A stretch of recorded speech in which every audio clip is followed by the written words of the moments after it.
Então, boa noite a todos. Antes de mais nada, agradecer o convite do evento para a gente estar aqui participando e conversando um pouco sobre essa temática de mergulho de tubarões, que, de certa forma, tem tudo a ver com o nosso estado, com a nossa capital.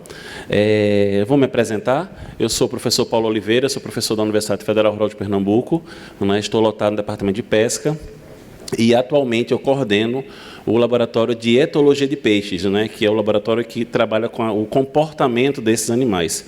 E coordenamos também o Núcleo de Educação Ambiental Professor Fabiazin, que foi a forma que nós encontramos de homenagear esse pesquisador, que, na realidade, foi quem começou toda essa questão da pesquisa com o tema tubarões, isso no início da década de 90.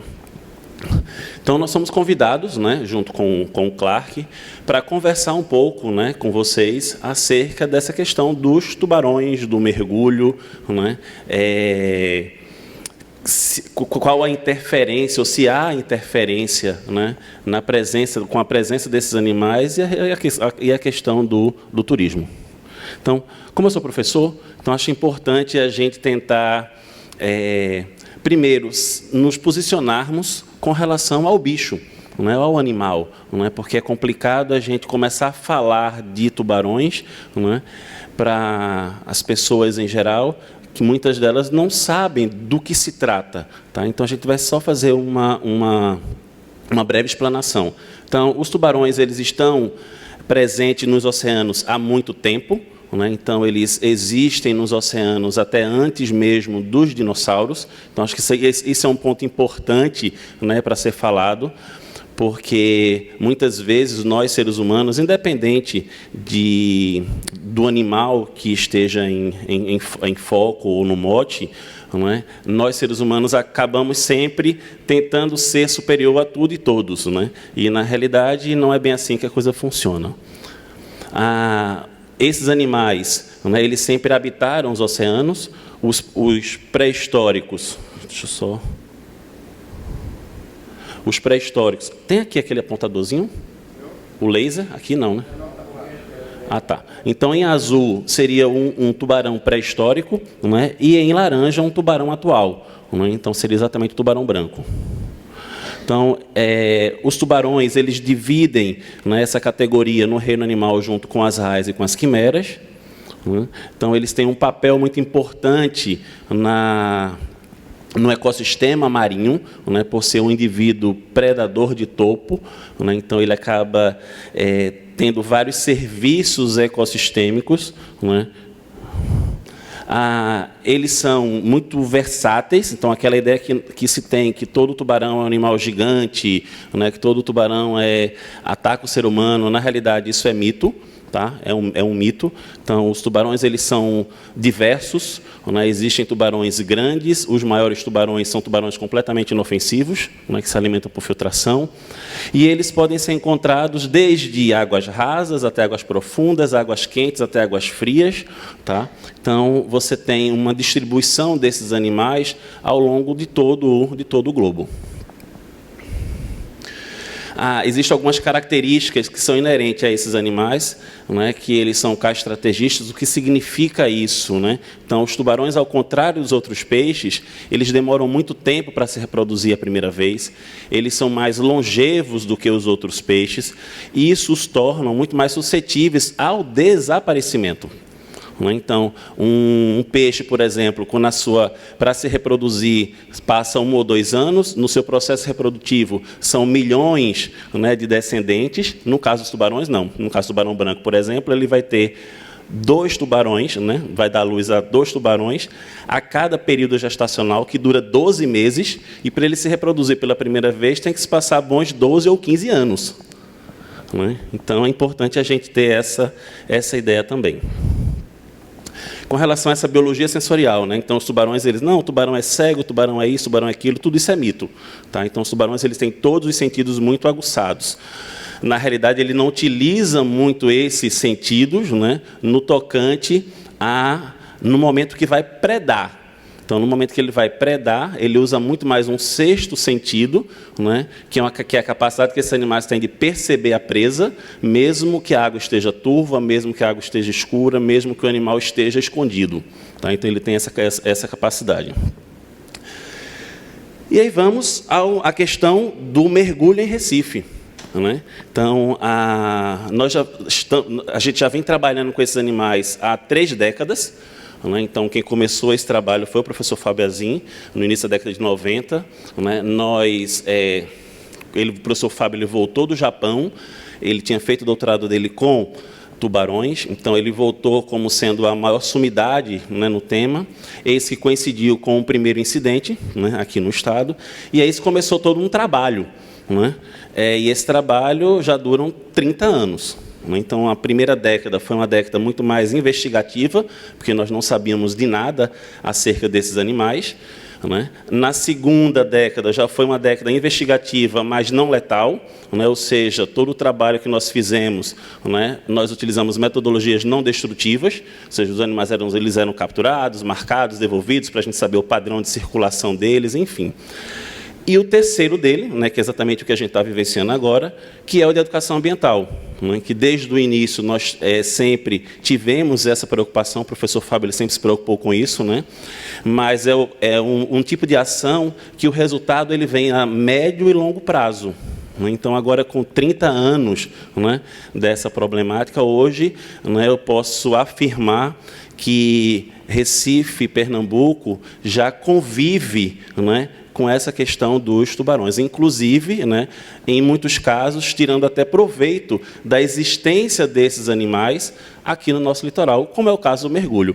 Infelizmente, né, ou felizmente, quando a gente mergulha nos naufrágios, né, que existem vários aqui, né, a gente não se depara, né, com esses animais, só com o tubarão-lixa. Então, não é? Pois é. Então, podemos mergulhar em Recife? Certamente. Não tem problema nenhum. Nós temos todo um arcabouço de empresas, enfim, que focadas nessa área do mergulho. Né? O mergulho é uma ferramenta que nós utilizamos, né, metodológica nos nossos trabalhos de pesquisa, né, nos naufrágios aqui de Recife, nos naufrágios ao longo do estado. Trabalhamos também com mergulho no arquipélago Fernando de Noronha, na Reserva Biológica do Atol das Orcas, no arquipélago de São Pedro e São Paulo. Então, essa questão da interação mergulhador-tubarão é uma interação muito mais tranquila, né? Então, não tem problema algum. E aí, eu lembro que, na metade, né, no ano de 2005, né, uma das ideias que surgiu para tentar minimizar essa questão da aproximação desses animais foi, né, o afundamento de algumas embarcações. Né? Essas embarcações hoje que são utilizadas pelas operadoras de mergulho, né, como ponto, como atração turística. Então, o Recife ele tem, né, esse viés bem interessante com relação ao mergulho em naufrágio. E o trabalho de educação ambiental, que a gente já vem desenvolvendo desde o início da década de 90, e que agora é a ferramenta que nós utilizamos, né, para tentar conscientizar as pessoas, os turistas, acerca dessa questão dos tubarões. Então, hoje, não é novidade para ninguém, né, que você vai no domingo na praia de Boa Viagem, as pessoas elas vão à praia, as pessoas elas entram na praia, porém, tudo isso é feito com uma consciência diferente de 3 décadas atrás. Então, as pessoas elas já sabem do problema, né? Então, existem algumas regras, né? Algumas normas que, se seguidas, a probabilidade de acontecer um incidente ela é mínima, né? E é exatamente isso que está acontecendo. Então, chega o verão, as pessoas elas vão à praia, né? Elas utilizam a praia, utilizam o mar, agora, óbvio, levando em consideração algumas particularidades, né? Que a gente vai conversar ao longo aqui do bate-papo.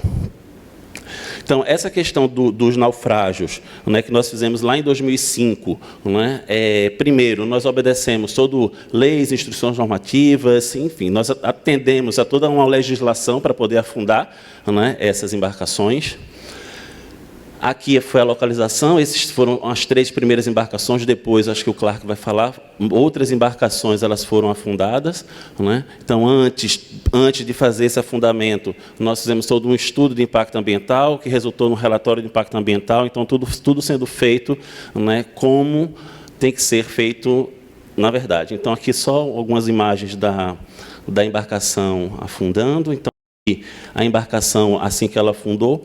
E qual a vantagem de você ter, não é, esses recifes artificiais, né, que são assim chamados essas embarcações? Então, você tem, por ecossistema marinho, você tem a questão da recuperação de áreas degradadas, né, na zona costeira, também suprir parte, né, da perda do estoque pesqueiro, mesmo nessas embarcações, a pesca não podendo ser feita em cima dela, né, mas nas proximidades, ela é feita e a gente percebe claramente que tem um incremento, né, na captura. Né, e o desenvolvimento de pesquisas científicas. E para o turismo, né, esse turismo de mergulho, o ecoturismo, que está crescendo, e eu tenho certeza que nós temos um potencial gigante, né, gigante no tocante ao mergulho. Então, essas estruturas, quando elas chegam lá no fundo, com o passar do tempo, né, organismos começam a colonizar, né, essa estrutura rígida, e aí a gente já percebe, né, com o passar dos meses que nós acompanhamos, né, exatamente a chegada desses animais. Então, nós percebemos, né, tubarões, raias, o tubarão lixa, tubarões, raias, tartarugas, uma infinidade, né, de crustáceos, moluscos e peixes. Né, peixes. Então, nós temos, num primeiro resultado parcial, chegamos a quase 100 espécies de peixes, né, aqueles peixes coloridos, bonitos, né, que são tão admirados pelos mergulhadores, como aqui as xiras, os peixes vermelhos, né, aqueles peixes mais coloridos, né, o paru, aqueles peixes que são ditos ornamentais. Né. Flagramos também comportamento desses animais, que os mergulhadores eles também procuram isso. Né. Então, nesses naufrágios, você consegue ver os animais se reproduzindo, se alimentando, né, apresentando vários tipos diferentes de comportamento, o que torna, né, o mergulho bem atrativo. Né. Então, simbiose, peixinhos menores limpando, né, peixes maiores. E aqui você já tem, naquela última imagem ali, né, mergulhos que foram feitos, que você tinha um cardume de xira que praticamente sumia, né, o naufrágio. Aí o trabalho de educação ambiental que nós realizamos, né, hoje é o nosso carro-chefe do projeto no que diz respeito aos tubarões. Né, o monitoramento a gente vem fazendo lá em Fernando de Noronha. Aqui o trabalho é realmente de conscientização, né, de que as pessoas elas podem utilizar o mar, elas podem utilizar a praia de forma consciente. Né, exatamente esse é o papel que o Núcleo de Educação Ambiental, né, que foi fundado lá atrás e que hoje recebe o nome do professor Fábio Azim, né, nós fazemos junto às escolas, empresas. Né, nós temos também um material que nós temos lá na universidade, recebemos visitantes, né, para apresentar todo esse material. E é isso, acho que Recife, né, Pernambuco, é um destino turístico bacana, interessante, né, e por estar no Nordeste tem essa pegada da praia, do sol, né, e não é a questão dos tubarões, né, pelo menos hoje, 30 anos depois do primeiro incidente, né, que vai fazer com que isso seja o contrário. Não. Então, hoje nós temos uma praia relativamente segura, porque nós temos aqui essa formação de recifes, que quando tem a baixa-mar, você consegue, né, tomar um banho gostoso, né, naquela água calma, de certa forma protegida, né, nessa água linda. Enfim, então, acho que é isso. Recife é massa. Então, é isso. Obrigado. Aí tem só os... Deixa eu só voltar aqui. Pode colocar aqui rapidinho? Volta. Deixa eu pegar aqui. Só ali o Instagram do NEA, né, que é o Núcleo de Educação Ambiental. Né? Aí tem o e-mail e aqui tem o meu contato. Né? O meu e-mail, caso vocês queiram, né, mais informações acerca desses animais, enfim, não me coloco à disposição. Tá bom? Então, mais uma vez, obrigado a todos. E agora a gente passa a palavra...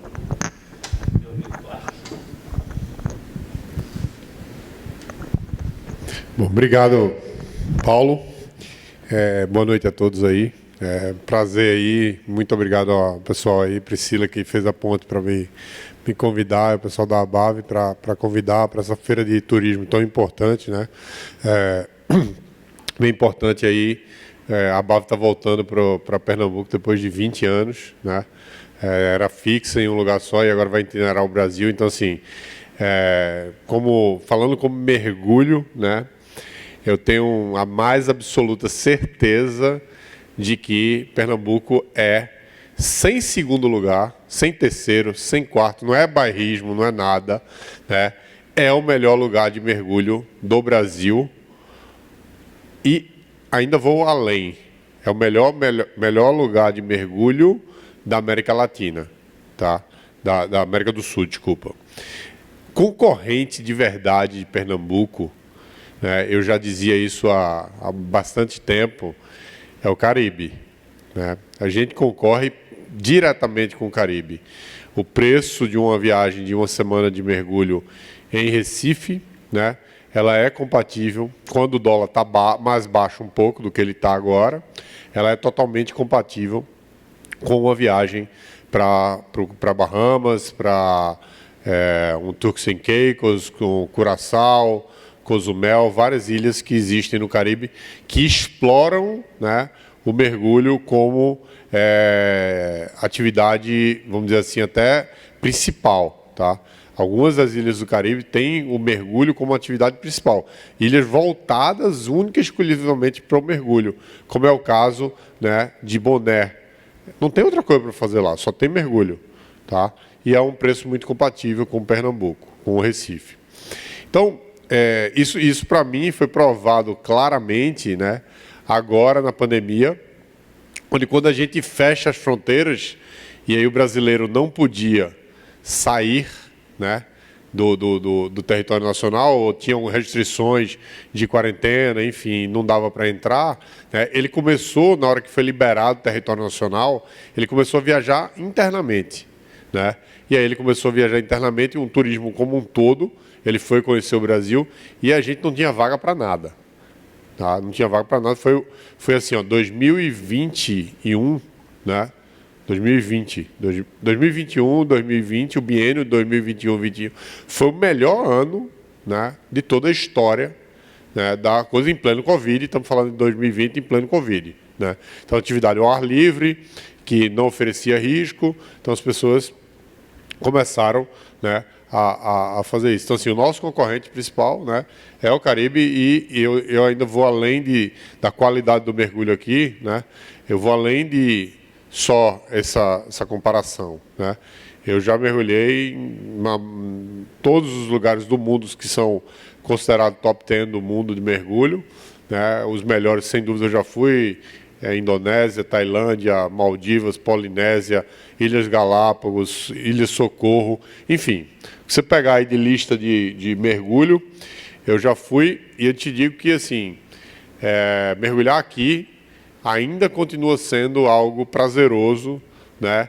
E ainda continua sendo algo que se compara, né? Muitas vezes, por exemplo, entre Caribe e aqui, eu prefiro aqui. Mas por quê? Por causa da visibilidade da água, por causa desse complexo de naufrágio? Bacana, excelente pergunta. Vou fazer um comparativo assim. Vou pegar o top 10 no mundo, né, que é o melhor lugar de destino de mergulho do mundo, que também é o mais caro, tá? Por conta de, assim, uma relação muito direta, qualidade de mergulho e valor, né? Que é Galápagos, né? Então, assim, você tem em Galápagos aí uma situação onde, tentar resumir para passar o sentimento para você, é que, assim, você está na frente da TV, você está na Discovery Channel. Aquilo que você vê na TV, que parece que é uma coisa que o cara passou ali 5 anos tentando capturar, sei lá, um monte de tempo, e são cenas que ninguém vai ver, só aquele cinegrafista, não é verdade. Você caiu na água em Galápagos, você pegar um dia bom, você vai ver a Discovery Channel, né? Quando você vai para o Caribe, que é nosso concorrente direto em termos de turismo, né, você vai ter mergulhos inteiros, que você vê os corais e tal, e aí você vê umas vidas de pequeno porte, macro, que a gente chama, que estão ali no coral. Você vê uma meia dúzia de peixe, né? E você não vê um tubarão, você não vê uma tartaruga, você não vê uma arraia. Vamos falar de 3 animais maiores que chamam a atenção dos mergulhadores, né?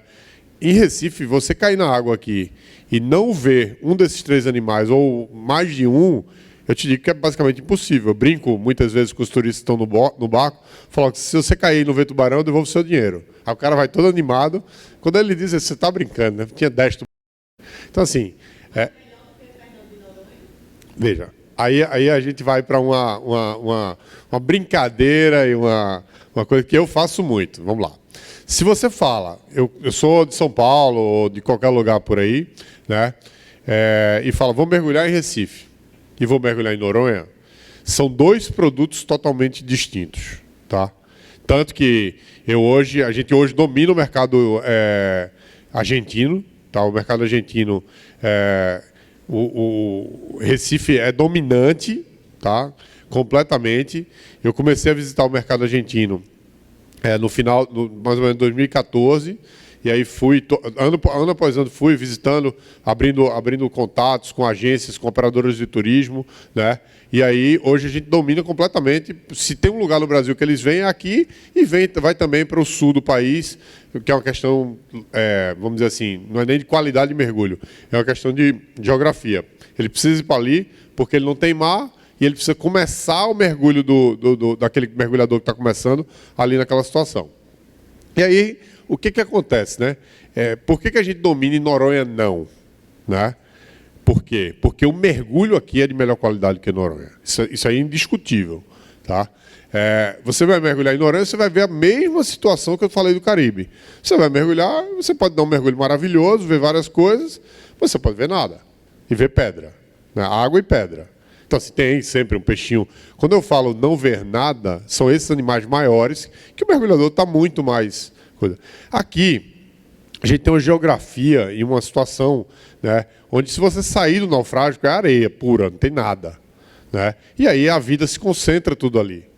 É óbvio que no metro quadrado, se você pegar a ilha toda, deve ter muito mais vida em Fernando de Noronha do que aqui.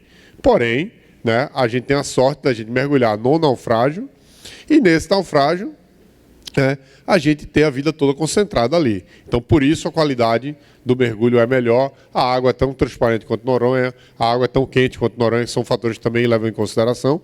E, né, tem esse fator. Agora, se você fala o conjunto da obra, eu sempre gosto de dizer isso, né? O conjunto da obra de Noronha é melhor, não tenho a menor dúvida, não vou ser hipócrita, né? É outro tipo. Aqui a gente precisa, por exemplo, a nossa empresa, ela tem uma embarcação que não tem no Brasil. Eu nunca vi uma embarcação no mundo de daily dive, que é você sai, mergulha e volta para dormir no hotel, né? Nesse porte. E só tem porque o mar de Recife é muito brabo. Né? Então, Noronha, você tem uma qualidade de navegação mais rápida, muito melhor. Isso traz conforto para o turista. Tá? E aí, esse fator é um fator. O outro fator é que ele sai de 7 da manhã, 10 da manhã, ele está de volta no PI, pode fazer outra coisa. Aqui o cara sai de 9 da manhã, né, e ele volta 2 da tarde. Então, o dia dele morreu. A atividade é aquela e mais nada. Entendeu? Então, quem vem para cá é aquele mergulhador que quer mais mergulhar. E quem vai para lá, né, é um mergulhador que está mais, vamos dizer assim, pensando em fazer outro tipo de atividade. Mas, assim, eu prefiro Recife que Noronha. Tanto que em janeiro eu estou embarcado para Noronha, não vou nem pisar na água, só vou se for de obrigação. Se alguém falar, não, tem que ir comigo, tal, vamos, aí eu vou. Mas para mergulhar, eu prefiro mergulhar aqui. Bom, vamos começar aqui a parte do mergulho em si. Então, assim, ó, a gente tem aqui, né, um parque, né, não é um parque, é uma reserva ambiental, nada disso, que a gente tentou fazer isso, mas era bem complicado. Mas, assim, um parque de diversões, é uma Disney de naufrágio. Né? Então, assim, temos aí 36 naufrágios hoje que são visitáveis, tá? Dos quais parte foi feita, 16 deles, se não me engano, o número preciso, eles foram afundados por nós, com a ajuda da universidade, ajudados por nós com a ajuda da Impetur, afundados por nós ou por outros operadores de mergulhos mais para trás. Né? Então, são todos eles naufrágios artificiais. Foram feitos estudos para que esses naufrágios acontecessem e tivessem lá para se povoar, como o professor Paulo bem disse, de vida marinha. Tá? E tem outros diversos aí, né, que são naufrágios que são naturais, naufrágios que realmente aconteceram. Navios que estavam indo para Noronha, como a Chata de Noronha, era um navio de carga para Noronha, essa aqui, ó. E aí afundou, né? Navio como a Corveta Camaquã, que está a 58 metros de profundidade, e a Corveta Camaquã é um navio que afundou na Segunda Guerra Mundial. Tá? Então, assim, tem muito fator histórico para ver embaixo d'água. Tem o Pirapama, né? Tem o Vapor Bahia, são naufrágios da época das companhias de navegação. Né? Então, assim, tem de tudo aqui, e de diversidade. Tem vapores de roda, né? Então, vamos lá. O pontinho amarelo é quando a gente atualizou esse mapa, a última atualização desse mapa, que foi em 2017, e a gente fez 4 naufrágios mais. Então, eram os novos. Ali está escrito novo. Tá? Então, tem de tudo. Eu acho que hoje, no mundo, a gente só se equipara a Bahamas, né? De quantidade de mergulháveis de parque de naufrágio. Nenhum outro lugar tem tanto naufrágio que foi preparado, que foi feito para ser desse jeito. Tá? Então, isso aí é muito importante aqui na questão de mergulho. Né? Então, vindo aí... Opa, meti o dedo aí. Tá, acho que parou. Então, assim, o negócio aqui está... Então, assim, vindo para o que eu falei, né? Já algumas coisas aí. Primeiro ponto, né? Veja que bem perto do naufrágio você enxerga claramente que ele é um ponto perdido no meio do mar, só tem areia nessa foto aqui de baixo. Né? Não tem nenhum tipo de coral. Essa foto, que é o mesmo naufrágio daqui, dá para ver claramente, né? Que a gente tem aí, né, um naufrágio no meio de um areal. Tá? Então, o que acontece com isso? Né? Esse naufrágio aqui é um naufrágio natural. Tem mais de 100 anos esse naufrágio, que é o Pirapama. Então você vê que está todo povoado. Né? Tudo isso aqui incrustado no naufrágio são esponjas, são corais.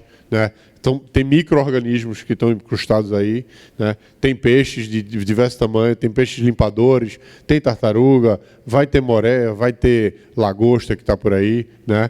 Você vê ali, né, naquela última foto ali, naquela mais de baixo, que os peixes tomam as cabines dos naufrágios, né, e viram um perfeito cenário para o mergulho, né, onde você tem o mergulhador entrando ali e contemplando aquela vida marinha que está ali. Então, assim, é muito cheio de vida, né, num canto só. Onde você, por exemplo, essa aqui eu vou deixar por último, mas você vê o mesmo tipo de interação aqui do mergulhador já em outro naufrágio, né? E os peixinhos estão ali, tem sempre peixe, né? Quando você vê ali, da mesma maneira, né? Está passando por o casario do Pirapama antigo, que caiu, já não existe mais. Você tem colorido, esponja, então é um cenário muito bonito, né? Uma água sempre muito transparente. E aí você tem a felicidade daqui de ter sempre grandes encontros. Né? Então, por exemplo, o mero é um peixe, né, super inofensivo, ele é muito calminho, quieto, é um peixe que deixa o ser humano chegar muito perto, e um peixe de grande porte, chega a 500 quilos, né? É um peixe que tem um tamanho aí que quando você olha, você fala, nossa, que peixe grande, né? E aí você tem, isso aqui é muito comum, né, na nossa temporada de mergulho, você ter esses encontros. A gente entra lá e aí tem um mero dentro da cabine de naufrágio, ocupando toda a cabine de naufrágio, né? E aí os mergulhadores ficam ali contemplando, olhando pelas janelas do naufrágio, esse animal maravilhoso, né? Então, assim, sempre uma contemplação, né, tranquila, sem tocar no animal, sem fazer esse tipo de coisa. Então, isso aqui, tem lugares no mundo que vendem mergulho só para você ver isso aqui. E a gente tem aqui, né, no naufrágio de Recife, sempre tem, e nos naufrágios que são lá de Porto de Galinhas, né, a gente tem uma constância desses animais. É meio que uma garantia. Você entra dentro d'água, você vai ver esse animal, né, que é um animal que todo mergulhador quer ver. Né. E aqui, né, é um fato que aconteceu em eu acho que foi 2011, não tenho certeza exata, né, mas assim, a gente conseguiu ter a sorte de mergulhar com um tubarão-baleia em Recife. A única aparição dele aqui, o único registro que existe, né, do tubarão-baleia num naufrágio, foi no Taurus. Foi, inclusive, matéria do Fantástico na época, né? Matéria de 15 minutos no Fantástico. Tá? Então, é essa qualidade, né, e essa capacidade que faz a diferença de mergulho aqui. Então, o professor Paulo colocou muito bem, tem situações que você nem consegue ver o naufrágio. Vocês não conseguem ver o naufrágio aqui, mas eu garanto a vocês que o naufrágio está aqui. Né? O naufrágio está aqui do lado. Né? É um cardume de peixe gigante que fica no naufrágio, cobrindo um dos lados sempre dele. Isso varia muito com o sol. Né? E aí, o mergulhador está passando para ele por dentro e a gente consegue fazer esse tipo de foto aí, onde você vê a interação, né, maravilhosa. Então, para você ter uma cena dessa, né, em Noronha, eu nunca vi isso em Noronha. Né? Eu vejo isso aqui em Galápagos, tem um super cardume e aí dá para passar pelo meio. Né? Mas aqui, né, nunca vi. No Caribe, nunca vi. Né? E em vários lugares por aí que eu já mergulhei, nunca vi. Então, é uma cena que realmente o mergulhador sai, né? Oh, uau, né? Que coisa. Né? Olha a concentração de tubarões, né, no naufrágio. Então, assim, isso aí é uma constante, tá? Isso não é uma cena que eu peguei uma vez na vida, nada disso, né? É uma cena que é comum, né? Você tem um porão de um naufrágio aí com 10, 11, 7, 8 tubarões, tá? Todos eles da espécie lixa. Como o professor Paulo disse, os tubarões que atacam na beira, eles não são vistos no naufrágio, tá? A maioria das espécies é cabeça chata, e o tigre, né? E quando a gente vê, né, alguns relatos de alguns mergulhadores que já viram, o que é que acontece muitas vezes? A gente desce, né, e o primeiro a descer avista uma sombra. Você não dá para saber muitas vezes que espécie era, porque rapidamente ele vai embora. Tá? Então rapidamente ele vai embora porque eu não sou a comida dele, eu não sou. Na hora que ele enxerga, vai embora e não quer conversa ali, porque tubarão, ele quer a moleza, né? Ele quer a preguicinha. Para você ter ideia, né, de como e quão o animal é inofensivo, o tubarão lixa, isso é uma foto do olho do tubarão lixa. Tá? Essa foto foi feita nessa distância aqui. Ó. A máquina estava aqui e o olho dele estava aqui. Tá? Então, isso está realmente colado com o olho dele e ele ficou lá tranquilo, deixou eu fazer a foto sem problema nenhum. E aí você entende por que é tubarão lixa, né? A pele dele é uma lixa, de verdade. Se passar a mão, você vai sentir a textura da pele dele.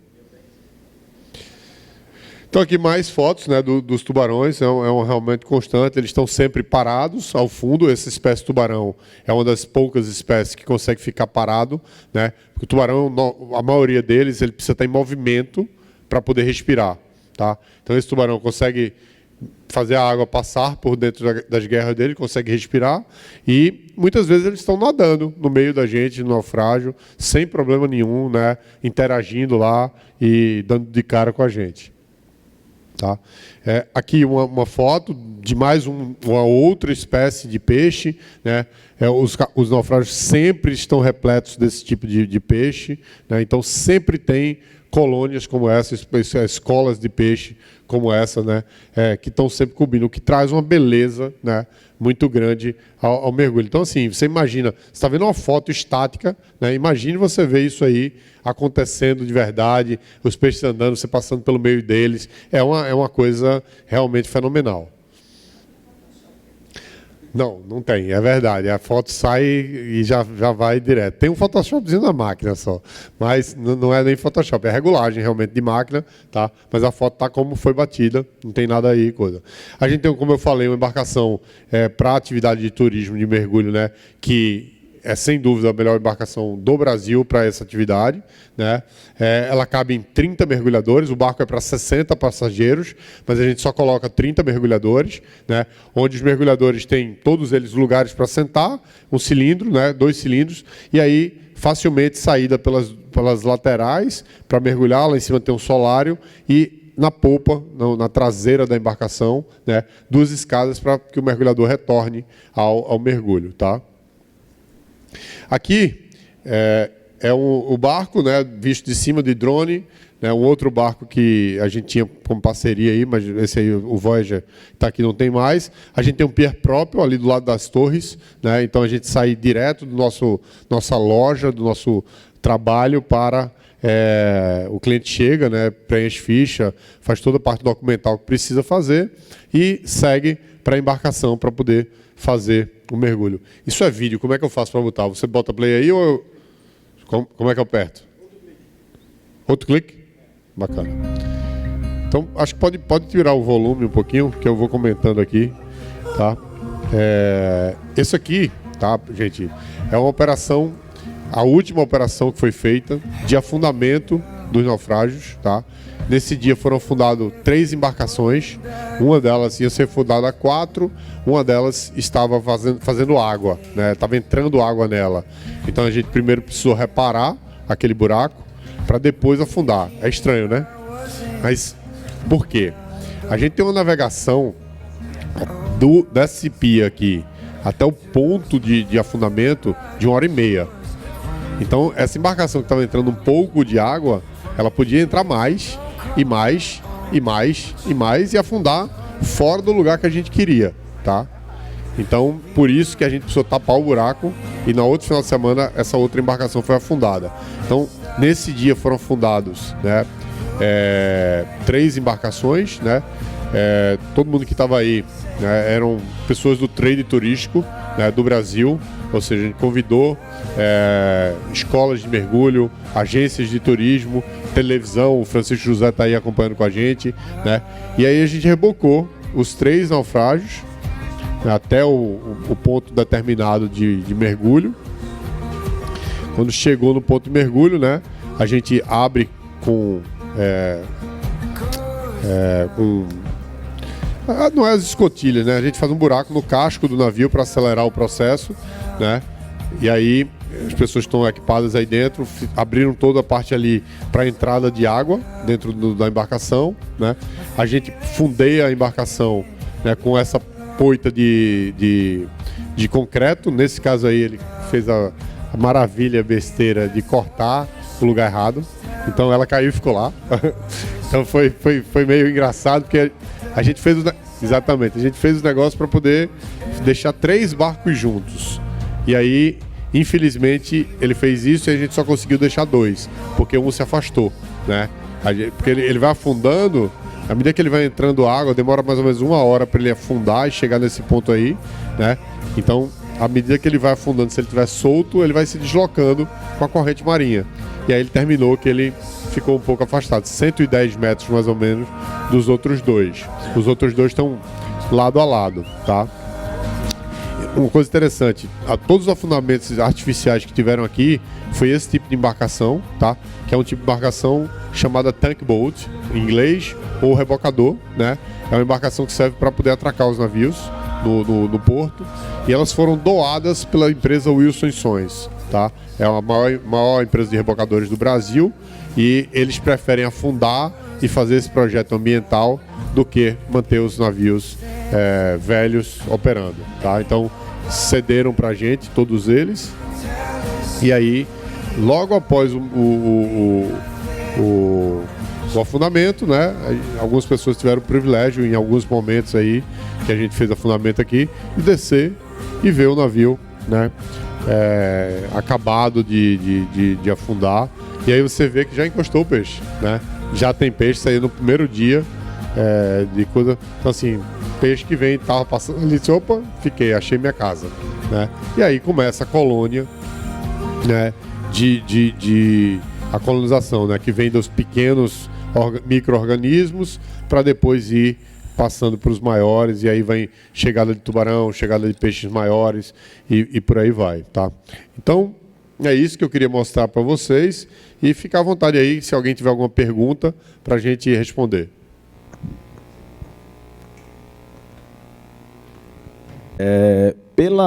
Aquele mapa que você estava mostrando ali, que eu identifiquei aquele pontinho amarelo, eu vi que tem alguns que são mais perto da costa. Qual a embarcação afundada mais perto da costa aqui de Recife? Tem outra ali? Então vamos lá, vamos explicar aí um pouquinho sobre isso. Você vê que aqui em cima tem um navio que o mapa não está em escala, tá? Então esse aqui ele está a 5 metros de profundidade. Ele está bem próximo da costa. Ali é Itamaracá? Aqui é Ponta de Pedras. A Ponta de Pedras. Tá? Então ele está bem próximo da costa. Ele está mais ou menos não chega a 600 ou 700 metros da costa, tá? Então ele está a 5 metros de profundidade, né? A nossa costa ela é completamente organizada, né? Ela vai descendo aos poucos à medida que você se afasta. Então quando você fala de distância, né? Você fala de profundidade. Quando você vem para cá, um que está mais próximo aqui na saída do porto, que é o Areeiro, ele está em 14 ou 12 metros. 12 metros de profundidade, né? E aí o que é que acontece? Na prática, tenho 16 anos de mergulho aqui. Eu mergulhei uma vez nesse naufrágio. Por quê? Né? Porque a gente começa a usar os naufrágios só que estão daqui para lá. Porque a água na costa, né? A água na saída do porto, ela é mais turva. Ela é mais turva por uma série de motivos, né? Ao deságue dos rios que a gente tem aí banhando a nossa costa, né? Pela proximidade da costa, pela mexida do mar, pelo balanço do mar, né? Então tem uma série de motivos que fazem com que a água fique mais turva. Então assim, não faz o menor sentido, né? Eu trazer, como sábado, está chegando um grupo de americanos que vão ficar com o barco por uma semana, chegar para o cara e falar assim, não, mergulha aqui que esse naufrágio é diferente, né? Com a água com 3, 4 metros de visibilidade, né? Enquanto você anda mais 20 minutos e você encontra um naufrágio ali, tem 40 metros de visibilidade, que você consegue ver de cima, tá? Então, os mergulháveis, que a gente chama, tá? São os naufrágios que estão de 18 metros para frente. Esses são os que são mergulháveis. Aqui? Aqui está perto de Suape, mais ou menos, é um navio chamado Galeão São Paulo. Ele não é mergulhável, né, nem pela distância. Ele está mal feito ali no mapa. Ele não é mergulhável porque ele está todo destruído, é basicamente madeira, né? Então não tem muita coisa para ser visto. Tá? Alguém quer mais alguma pergunta? Alguém quer? No Brasil, tu sabe identificar qual é o teu principal emissor? Sei perfeitamente. São Paulo, assim, não diria sem segundo lugar, né? Mas São Paulo é sem dúvida o melhor emissor daqui. Aí vem Rio, e aí acho que muito próximo, Minas Gerais vem também, tá? Internacional, aí não tenho a menor dúvida. Assim, ó, não representativo os outros, tá? Te digo que é não representativo. A gente vai pegar um francês, uma coisa muito esporádica. O espanhol é um mercado bom. O americano é muito pouco, né? E aí, um pouco antes da pandemia, o mesmo trabalho que eu fiz na Argentina, que foi escalonável, hoje eu tenho um grupo argentino todo mês, tá? Deixa eu tirar uma dúvida. Pode tirar. Acha que o fator de voo aéreo, ele interfere... Total diferença. Ou não? Quando tem o Total. Direto. Total diferença. Total diferença. Total diferença. Deixa eu te falar. Quando eu fui em 2014 para abordar o mercado argentino, né, tive êxito e trouxe alguns grupos. Se não me engano, em 2015 ou 2016, começaram os voos diretos para Buenos Aires. E aí, assim, a gente passou a ter mês que a gente tinha 2, 3 grupos argentinos. Né? Passou para eles, porque imagina o seguinte, imagina ele fazer um voo, né? Ele fazer Buenos Aires, São Paulo, 3 horas. São Paulo, Recife, mais 3, são 6 horas. Se ele pegar um voo de 7, tinha voo direto para Miami. Se ele pegar um voo de 7, tinha voo direto para Curaçao. Né? Aí a gente começa a concorrer, né, com o Caribe, em termos do argentino. Então, 2 coisas importantes, né, na Argentina. Foi esses voos e o trabalho constante. Né? E aí, quando foi um pouco antes da pandemia, eu comecei um trabalho com os americanos. Tentar ir nas feiras americanas, como essa aqui, né? Tem feira específica de mergulho lá fora, e aí, que é importantíssimo o Brasil pensar em botar stand fora, né? E aí conseguimos grupos, esse grupo que está aí agora deveria ter vindo já, não veio por causa da pandemia, e tem um grupo aí, os caras, tipo assim, é um mercado que, por exemplo, ele não veio com muita gente, foram 12 pessoas, né, que vieram. O target deles eram 15, não conseguiram. Mas assim, você tem ideia como é um mercado bom? Ela falou, não, mas vamos lá, se o barco cabe 30, eu só quero 15, eu fecho o barco inteiro. Então, economicamente, é um turista que chega aqui e para a gente ele está gastando metade e deixando o dobro, né, porque ele tá pagando por 30. E para o mercado de hotel, para você ter ideia, a gente botou eles, fez toda a parte de hotel, tal, botou no Prestige, e aí, quando ela viu o preço, né, para eles dólar, ela falou, transfere todo mundo para o melhor quarto do hotel. Então, assim, é um turista que ele vai para o restaurante, ele não vai fazer conta, né? A conta que para a gente aqui é R$700, uma conta cara de restaurante, para os caras vai ser $120. Né? Então, assim, os caras vão deixar a gorjeta alta, né? Os caras vão... Tudo isso, né? Eles estão agora em Noronha, vieram para passar 15 dias, 7 em Noronha e 7 em Recife.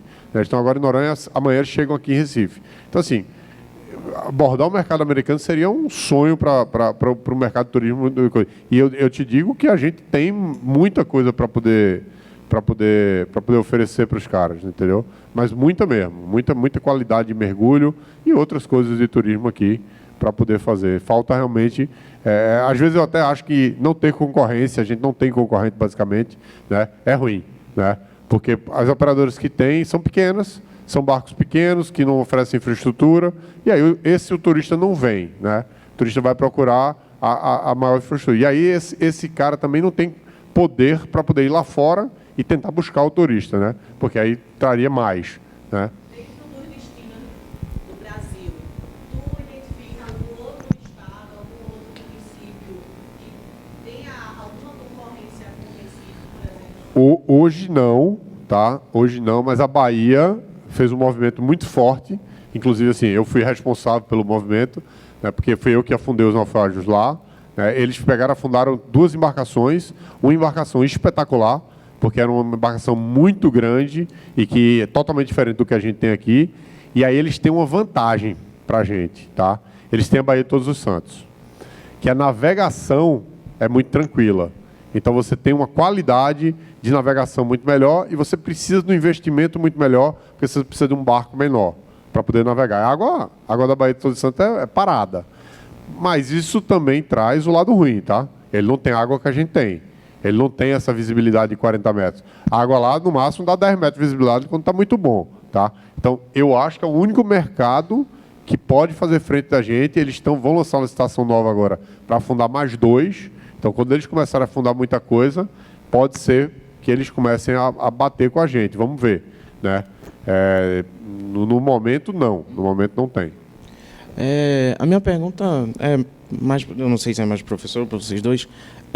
Eu entendo o motivo por fazer esses naufrágios, né, para ter a casa ali para a fauna, mas por que tinha essa necessidade de fazer essa casa para a fauna aqui na costa do Recife, costa de Pernambuco? Vamos dividir a pergunta, eu falo um pouco, ele fala um pouco. Assim, ó, em termos de turismo, o naufrágio por si só, o ferro é um super atrativo para o mergulhador.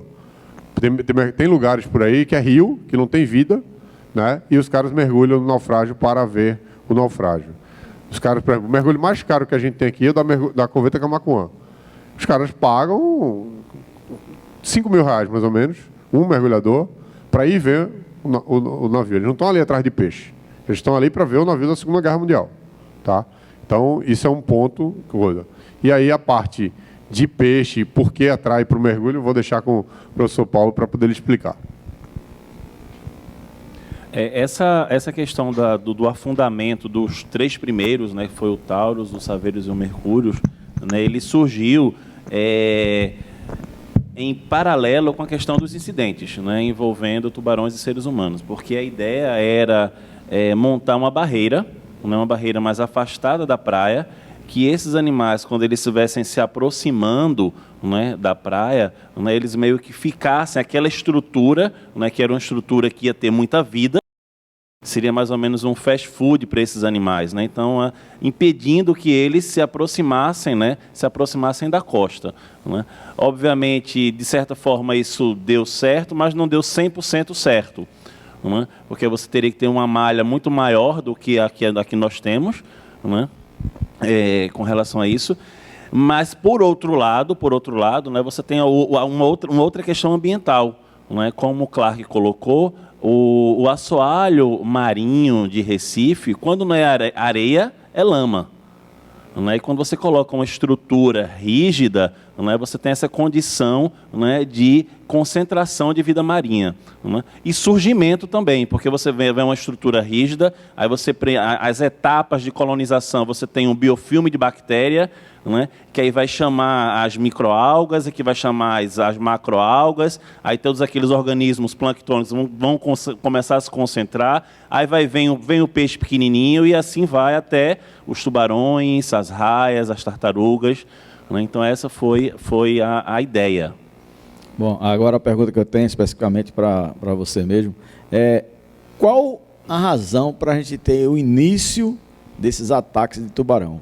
Porque eu trabalho numa agência que é num hotel na beira da praia, ali pertinho da Igreja de Piedade, aquela Igrejinha de Piedade que eu chamo do McDonald's do Tubarão, né? Ali porque ali é 60%, se eu não me engano, dos ataques foi naquela área dali. Uhum. Aí a turma sempre, os hóspedes sempre vão perguntar para a gente por que, a razão, e eu digo para ele, ó, não vai para lá, vem para cá, onde tem arrecifes você pode ficar tranquilo. É isso mesmo, isso. Onde para lá não, que é mar aberto, então não vá, tal. Mas especificamente o que é que aconteceu para a gente ter esses incidentes de tubarões? Porque eu, quando era garoto, eu mergulhava do outro lado das pedras, né, em Boa Viagem. E a gente não tinha ataque, a gente tinha surfista, tinha tudo, né?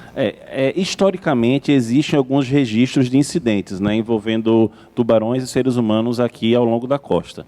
Muita coisa não era registrada como ataque de tubarão, né? Mas o que a gente observou, né, no início da década de 90, que quando foi exatamente começaram a acontecer os incidentes de forma mais corriqueira, né, foi daí que se começou a fazer todo um trabalho de pesquisa, e aí houve a associação com o tráfego de embarcações.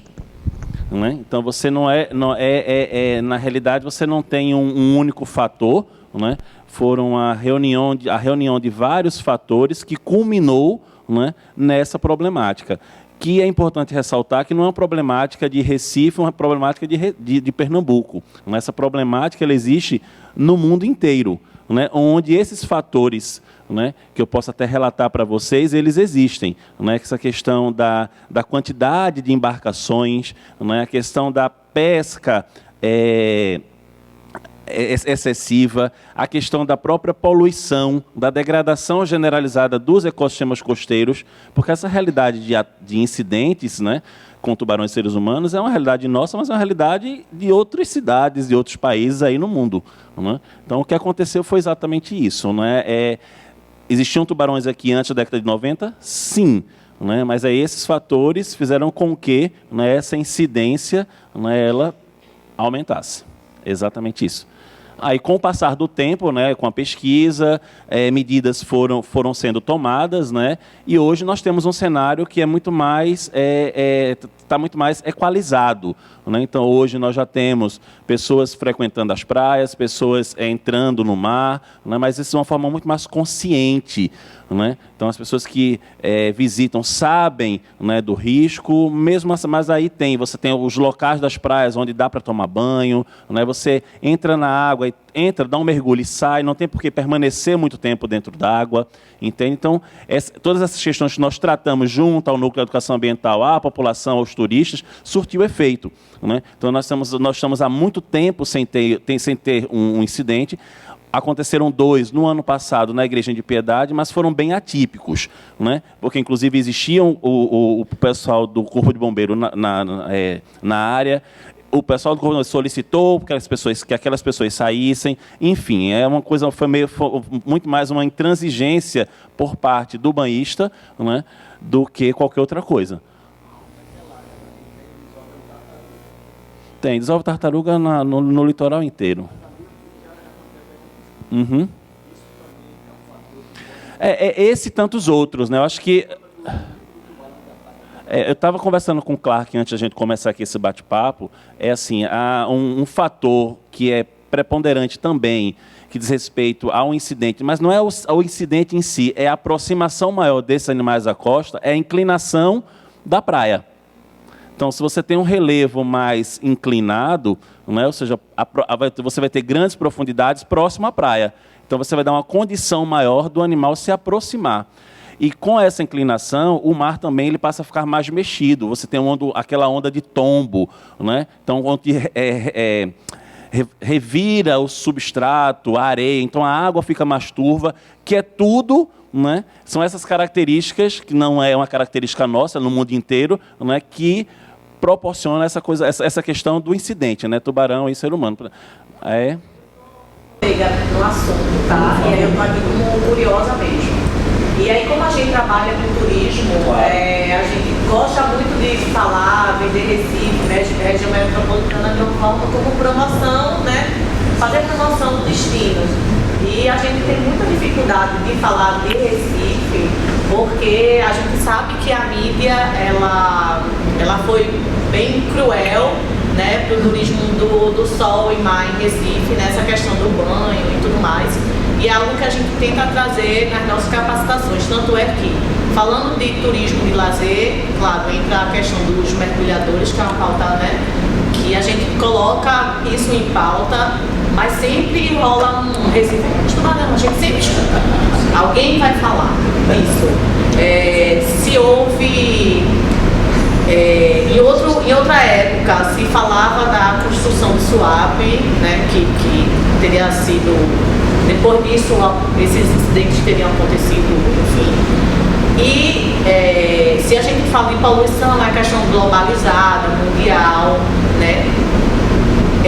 Porque, infelizmente, toda essa situação veio a calhar aqui no nosso litoral e não, né, nos outros estados do Brasil. A gente não tem conhecimento, só se a mídia realmente está muito contra a gente, diz, vou acabar com o trabalho de vocês. Não. Acho que essa questão de incidentes envolvendo tubarões e seres humanos, você tem registros no Brasil inteiro, né? Você tem inclusive outros estados do Nordeste, onde existiam incidentes de tubarões até com a maior frequência do que em Recife antes da década de 90, como é o caso do Maranhão. Né? Então, historicamente, o Maranhão, antes da década de 90, né, tinham incidentes. Né?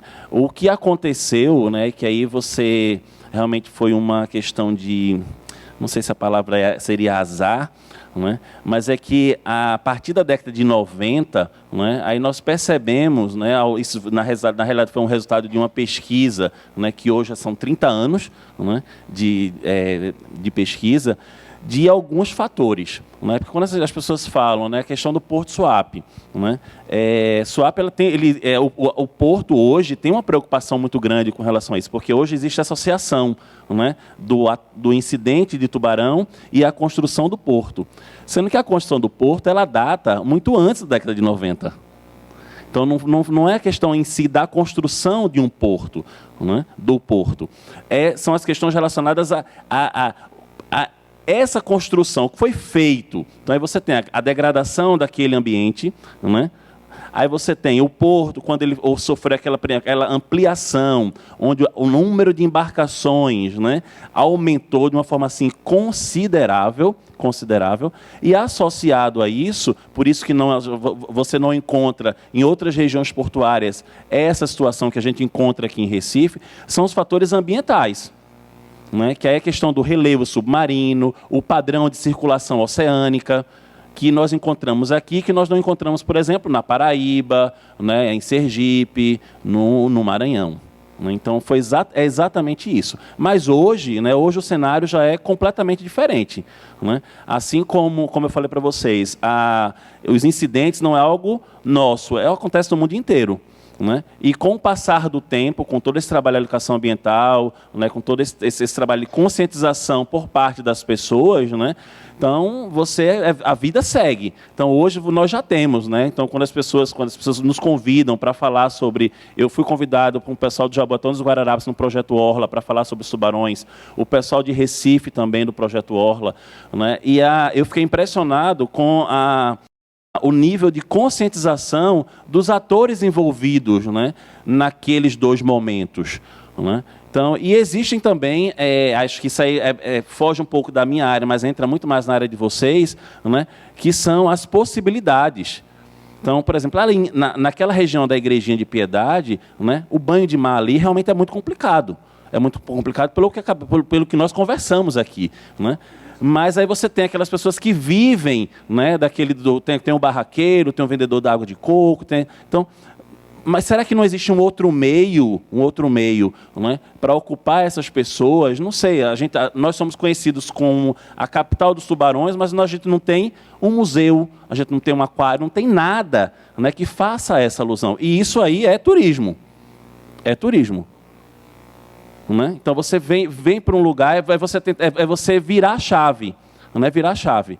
Então imaginem vocês, a gente tem um espaço onde as pessoas elas conseguissem ver, né? Ter a informação. E isso no mundo inteiro. Você vai lá fora, a cidade, por menor que seja a cidade, se for uma cidade litorânea, ela tem um aquário. E sem sombra de dúvida é um dos equipamentos mais visitados daquela cidade. Não precisamos ir longe, Rio de Janeiro. Pois é, que não é nem um aquário, né? É aquele espaço do Tamar. Né? Então, acho que isso é importante. Né? Inclusive, lá no Projeto Orla, tanto de Jaboatão como de Recife, a gente colocou isso. Né? E nós nos colocamos à disposição, né? Para tentar exatamente ver uma forma, viabilizar uma forma, né? Para reverter essa problemática em algo positivo. Né? Que é isso que é feito lá fora. É isso que é feito lá fora. Então, você ter não só equipamentos com essa estrutura, mas equipamentos também de banho, não sei, você ter naquela área ali de Piedade, você tem vários terrenos, enfim, construir alguma coisa com piscinas, enfim, né, algo do tipo que pudesse abraçar aquelas pessoas que vivem da venda da água de coco, do refrigerante, do peixe frito, já que você não consegue se banhar, né, na água. Eu sei que, conversando lá com o pessoal, porque eu moro em Piedade, né, e nasci e cresci lá, inclusive pegava onda lá, né, ali na igrejinha. Né? Então, vários barraqueiros eles já estão comprando aquelas piscininhas de plástico, aí colocam uma água ali, pega a água, aí as famílias já descem ali dos prédios, já ficam ali, ou seja, foi uma medida que eles encontraram para tentar minimizar esse problema. Agora, óbvio que esse problema é uma questão, não é desses atores, né? É um problema de todo mundo. Né? Então, o Estado tem que se apoderar disso, né? E para tentar reverter exatamente essa situação, que é reversível.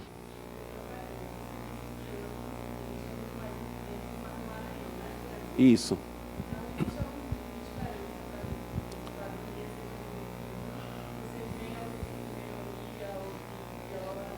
Não, olha só, esse quadro ele já está revertido, né? Então você tem essa questão dos incidentes, ela tem 3 décadas, tá? 3 décadas. Na primeira década aconteciam 12, 13 incidentes por ano.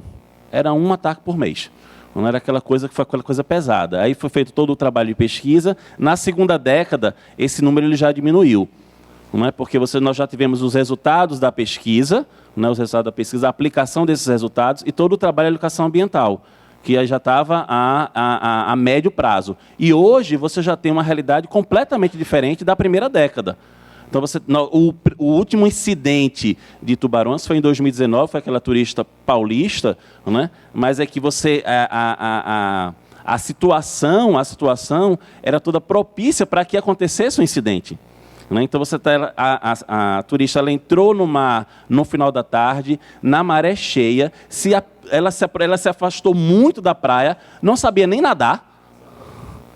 Né? Não saber nem nadar. Porque esses 2 casos de Piedade, eu falo isso porque a gente faz esse acompanhamento junto com o Corpo de Bombeiro, com o próprio Hospital de Restauração, o próprio IML, enfim. Então, esses 2 casos de Piedade, né, que aí tem um outro fator que é a questão do alcoolismo. Então, as pessoas elas entram na água, né, alcoolizadas, o bombeiro, que hoje ele é super capacitado para isso, então ele aborda, ele explica, e mesmo assim, o que essa pessoa faz?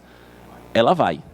né? Então, acho que a reversão é essa. A gente não tem como a ideia não é deixar os tubarões deixar de existir. Não, isso não tem. Não tem. Os tubarões eles vão estar sempre passando por aí, né? Ao longo do nosso litoral. Agora, essa conscientização por parte da população, da sociedade, dos turistas, né, é que faz a diferença para a não existência do incidente, que é o que a gente está observando. Você vai no final de semana na praia, a praia está cheia, né? Mas hoje as pessoas elas estão usando muito mais a própria faixa de areia, né, do que o mar. E quando entram no mar, é aquele banho de mar que a gente chama de banho de mar seguro. Então você entra na baixa mar, naquela região onde tem os recifes, que é praticamente todo o litoral de Recife tem, não é à toa que Recife tem esse nome, não é? Que tem essa barreira de proteção natural. Então acho que o caminho é exatamente esse aí. Ok? Então, mais alguma pergunta, mais alguma questão? Então, mais uma vez, obrigado, não é, pelo convite. Foi uma satisfação enorme estar aqui com vocês, não é, com o Clark. Obrigado aí a todos, tá? Valeu mesmo aí e espero que tenha sido esclarecedor. Mas é isso, vocês precisam vender o que a gente tem de bom. Acrescentando o que ele falou, né? Eu queria muito que liberassem para a gente poder fazer a alimentação do tubarão. Alimentava os tubarões lá no fundo, né? E tem um monte de turista aqui querendo ver isso. Então, assim, é tudo questão de saber explorar o que você tem.